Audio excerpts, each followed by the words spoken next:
Well, what is going on, YouTube? Welcome back to A Therapeutic Edge. Today on the table in front of us is something old.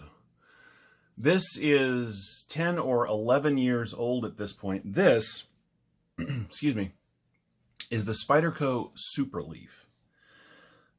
This is one of their early big knives. It is sort of the progenitor to knives with the leaf-shaped blade. This one, of course, is not new. Excuse me while I clean some stuff off the blade there. I got this from a friend of mine. I love sort of classic and discontinued knives. It's kind of a thing with me. And this is a really cool addition to my Spyderco collection. It is VG10, which Spyderco does a great job with their VG10. I have a Spyderco Dragonfly that holds an edge as well as some of my super steel knives. It really does. It is exceptionally comfortable in hand. I love this handle shape. And I mean, why wouldn't you? Look at that. It is just beautiful. It has their marvelous wire clip. It is one of the first knives with their compression lock. And the action is pretty good. It's on washers. I think that if I was to take it apart and clean it, I could probably improve that a little bit. It's got a marvelous choil. Great jimping right here at the base of the blade. It's the old style large Spidey hole. I just love this thing. I really do. The conversation that I had with the guy that I got it from was, you know, why don't they make this anymore? And why don't they update it? And, you know, having held this next to my Spyderco Shaman quite a bit. Well, hang on a second. Sorry about that. I'm back. So here it is against the Shaman. Now, the Shaman is a little bigger, as you can see, but you can definitely see the lineage here. The blade shape is very similar. In fact, I like this blade shape a little better than the Shaman because the Shaman's got this big nub right here. A lot of people actually grind that off. I'm not going to do that, but some people do. Whereas this one is just a little tiny one and allows you to get a lot more of the blade down on a table when you're cutting, which is really nice. The tail end of the Superleaf here is actually better for grip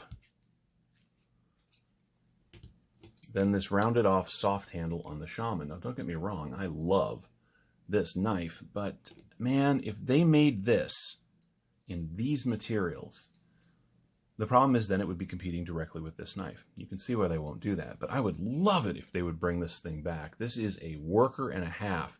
Even just updating it to their S30V, and they would have a killer knife for sale. Another knife that it reminds me of quite a bit is this, the Manix 2. You can definitely see, right, where they kind of went after they made this. I love Spyderco. I'm not a Spyderco fanboy. I don't chase their sprint runs. I don't chase the special stuff. But when I get one that I really like, it stays in the collection. Excuse how dirty this is, but my Manix 2 gets a lot of work. This happens to be the one in CPM 154 and S90V. This, of course, is the S90V version of the Shaman as well. These are two phenomenal pocket knives, but this is everything those are. They have this marvelous platform. I legitimately don't know why they don't bring this thing back and make it something special. They should. Look at the size of the blade stock on that VG10. It is fantastic.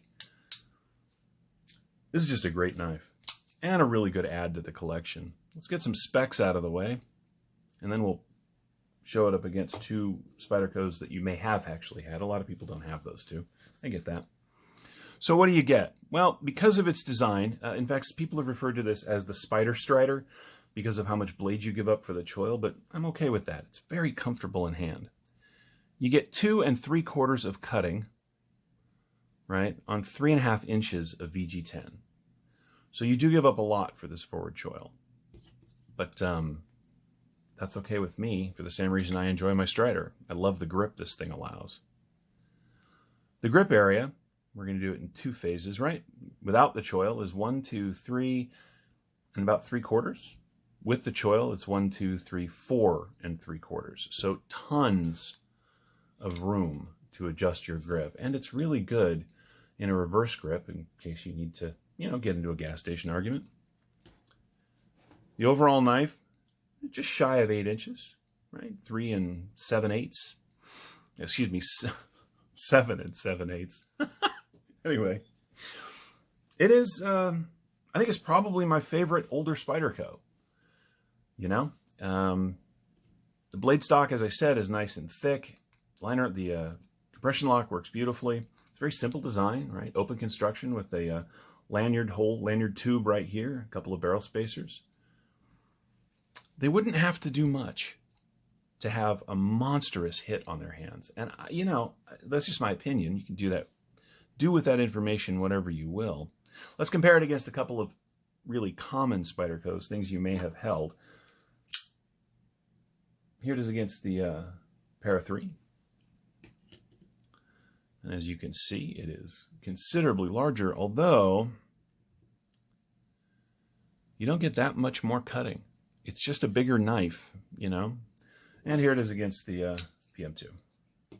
The PM2, of course, is longer with more cutting area. The PM2 is a marvelous pocket knife. I like the Superleaf better. I just do. That's just me, and you don't have to. Let's put it up against some other things you may have seen out in the wild. Here it is against the Mini Presidio 2 from Benchmade. Right? And of course, my favorite work knife, the full-size Presidio 2. Right, fits right in the middle. It is a very comfortable knife to hold and use. Really is. You know what else it reminds me of? We're doing things that it reminds me of. Here we go. If you love this handle shape, but you can't get one of these because you can't, and you're not adverse to carrying a much bigger knife, you can get the Manix 2 XL. But again, the family lineage between these two is super obvious, right? This is a great pocket knife. But if if they were to bring this back, I don't know. I'm just saying, I think that they should. Can you get that? I really do. This is a fantastic pocket knife, by the way. The Manix 2 XL is so good. Now, where do you go about getting something like this? Well, I looked for them on eBay after we made the trade, and my God, don't do that. The prices are crazy. But you can find them out there in the wild if you're interested. If they were to bring them back, and since I know Spyderco listens to... No, they really don't. They don't care at all what I have to say. But anyway, if they were to bring this back, I think they'd have a real hit. I think I've said that a couple of times, but man, they've come so far, and yet some phenomenal, amazing pieces reside in their catalog that they could just bring back and make a bunch of money and make a bunch of us happy. I mean, this is a straight up, no frills, work knife design. And if they were to put this thing into some slightly better materials, look, again, their VG10 is excellent. VG10 is not a super cheap steel. It's not, 8CR 9457865, whatever. It's really good blade steel. It's just, its time has sort of passed. And what I mean by that is that now there are better blade steels in the same sort of range. So come on, Spyderco. Give me give us, all one of us, whatever, what we want, and bring this back in S30V. That would be so awesome. Let's go ahead and weigh it out, just because that's something we do here on the channel. The Superleaf comes in at 4.3 ounces. For an 8-inch knife with a 3.5-inch blade, okay, 2 3/4 of cutting, but you get where I'm going with this. 4.3 ounces is not a big deal, and this I love their wire clips. This thing slips in and out of the pocket so well. It's very snappy. Let's go ahead and use the calipers. I said this is a thick chunk of VG10. By the way, I'm working in a different room today, so I'm not really sure how well this is going to go with the lighting, but we're going to give it a shot. All right, back at the thickest point. Yeah, we're talking about 4 millimeters of VG10, but because of the super high flat grind, this thing comes down to a very nice edge. And this thing's been around a while. I mean, this was somebody's user. This looks, for all the world to me, like the factory edge, and it is still very sharp. And that, well, that tells you what you need to know about Spyderco's VG10 now, doesn't it? I think that's where we're going to wrap this up. I love classic knives. I love my classic ZTs. I've got some classic Benchmades.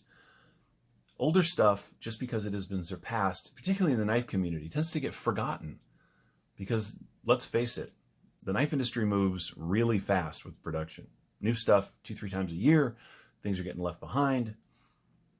I think this is one that deserves a second look by Spyderco. And again, they're not going to listen to me, but if they were to, they would make this particular knife nerd very happy. Thank you so much for watching. If you have any questions about this or any of my knives, feel free to ask down in the comments below. Please subscribe on your way out. I hope you guys have a great day. Take care.